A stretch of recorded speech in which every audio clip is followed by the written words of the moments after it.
thou hast it now, King Cawdor, Glamis, all as the weird woman promised.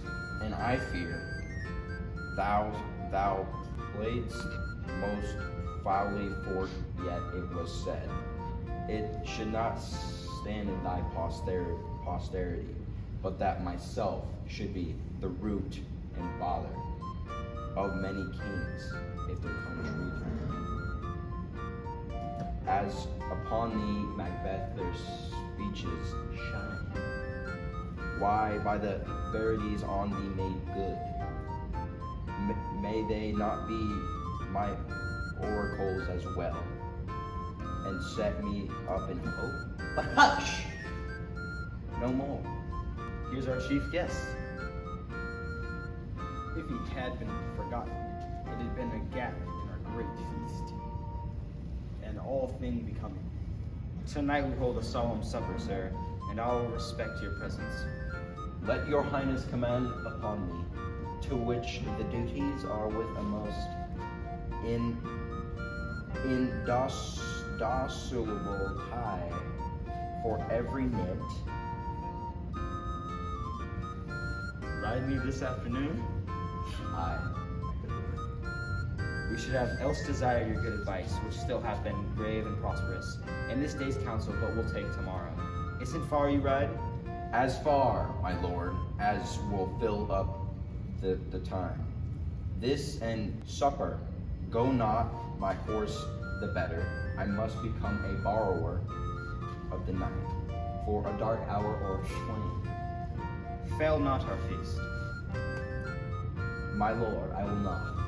We here, our bloody cousins, are bestowed in England and in Ireland, not confessing their cruel participle, filling their hairs with strange invention, but of that tomorrow, when therewhile we shall, cause of state, craving us jointly, hie you to horse, O day, till you return at night, goes Fleance with you. Aye, my good lord, our time does call upon's. I wish your horses swift and sure of foot, and I so do commend you to their backs. Farewell. Let every man be master of time, till 7 at night to make society. The sweeter welcome we will keep ourselves till supper time alone. While then, God be with you. Sirrah, a word with you. Attend those men, our pleasure. They are, my lord, without the palace gate. Bring them before us.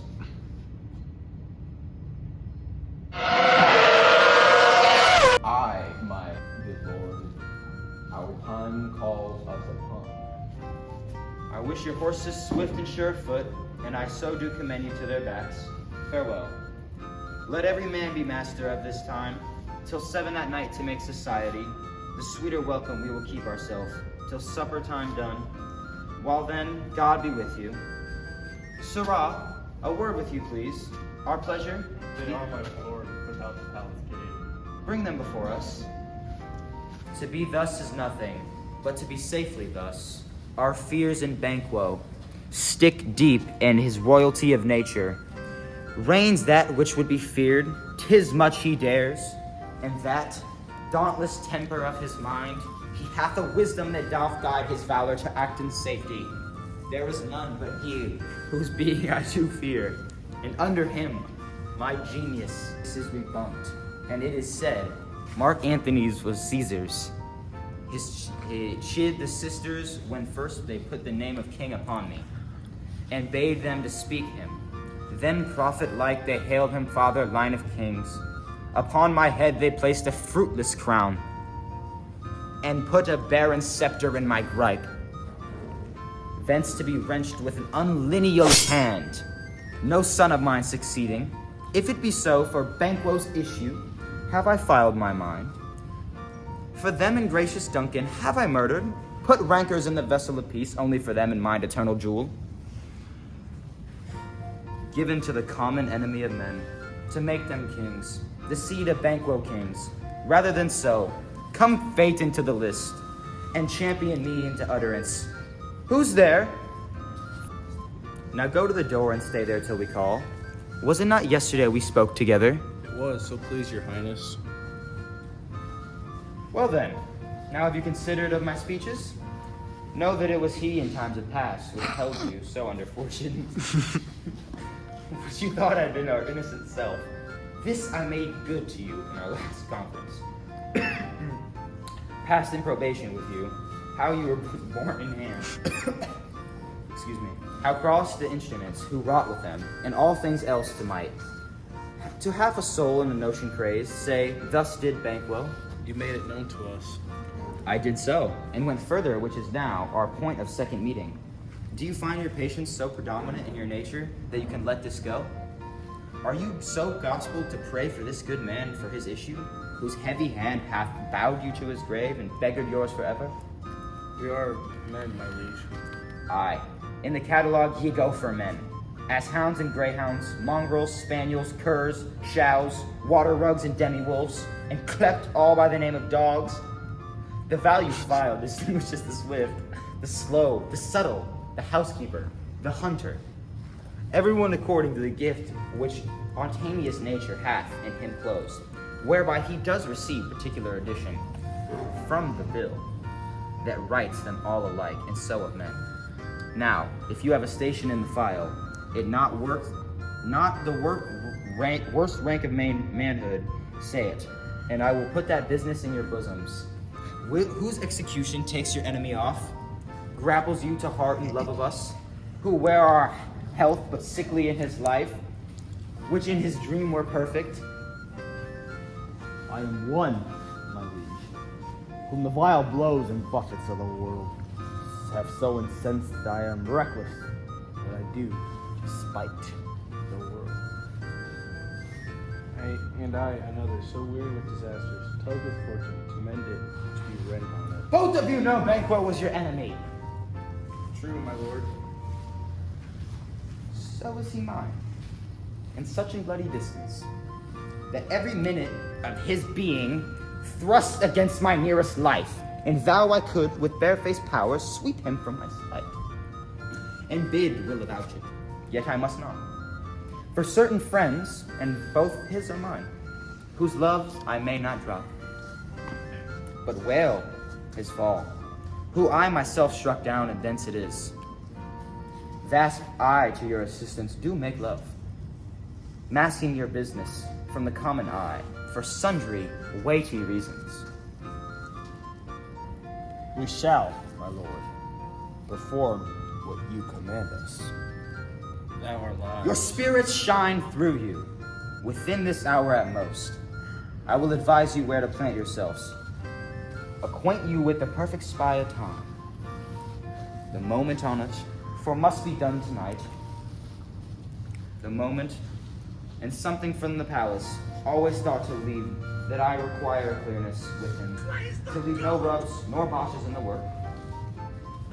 Fleance, his son, that keeps him company, whose absence is no less material to me than his father's, must embrace the fate of that dark hour. Resolve yourselves apart. I'll come see you soon. We are resolved, my lord. I'll call upon you straight. Abide within. It is concluded, Banquo. Thy souls fly. If it is to heaven, move out tonight.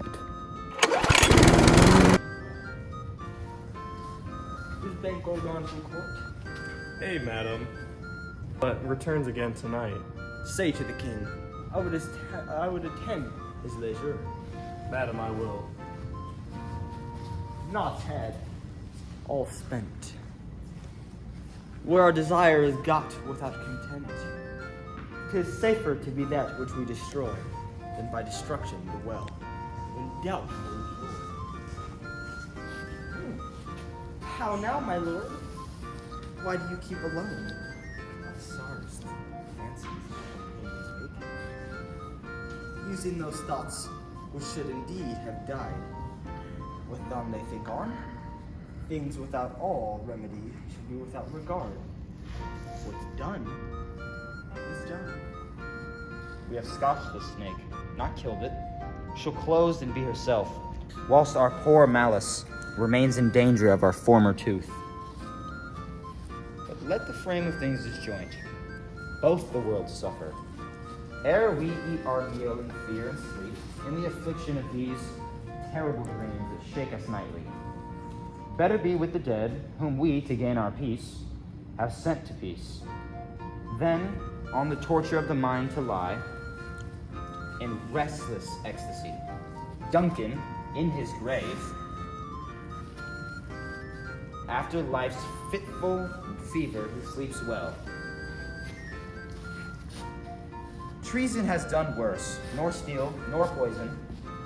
Malice domestic, foreign levy, nothing can touch him further. Come on, gentle, my lord. Sleek o'er your rugged looks. Be bright and jovial among your guests tonight. So shall I love, and so I pray be you. Let your remembrance apply to Banquo.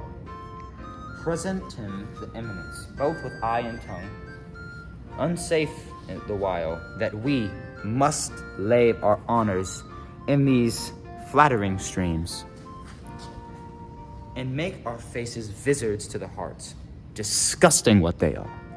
You must leave this. Oh, full of scorpions is my mind, dear wife. Thou knowest. But in them, nature's copy, not a term. There's comfort yet. They are assailable, and then be junked, ere the bat hath flown. His clustered flight, ere to back Hecate's summons, the shard-boned beetle with his drowsy hums, hath racked night's yawning keel. There shall be done a deed of dreadful note. What's to be done? Be innocent of the knowledge, dearest chit, till thou applied the deed. Come sealing the night, scarf up the tender eye of pitiful day, and with thy bloody invisible hand, cancel the tear to pieces, that great bond which keeps me pale. Light thickens and the crow makes me wing to rooky wood, Jake. Good things of day begin to drop and drowse, while night's back agents to droop and drowse. Thou marvels my words, but hold these still. Things had begun to strong themselves by ill. So prithee, go with me.